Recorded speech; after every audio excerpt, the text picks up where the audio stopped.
This is a WECT Cape Fear Business Break.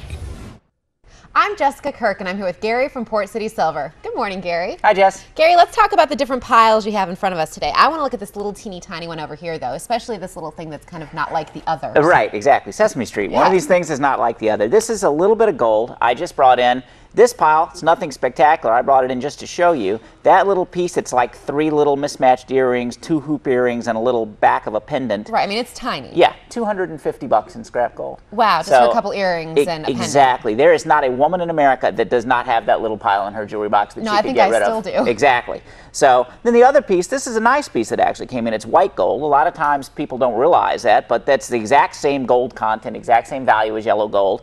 And it's got actual diamonds in it, as opposed to these on this stack, which are silver and have CZs in them.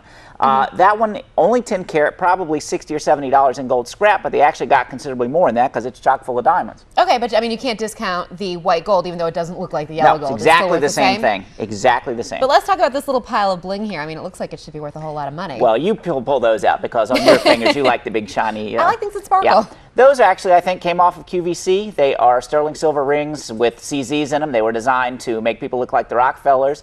A jeweler would tell you that that's nothing special, but the reality is you put them on your hand and walk around and they look like great big diamond rings, and they're still worth their silver weight. Okay, so you don't want to wear the big gaudy diamond ring anymore, but what's this worth in terms of silver? Just depends on the weight. These are nice because they're large. Bring them in, we'll weigh them up and pay you. And with a stack like this, the whole thing is probably $400 or $500. Including all this mismatched jewelry, sure. pendants. So where can people find Port City Silver? Well, we're at 3911 Market Street inside of Big South Auction. Excellent. To find out more about selling your gold and silver jewelry, visit PortCitySilver.com.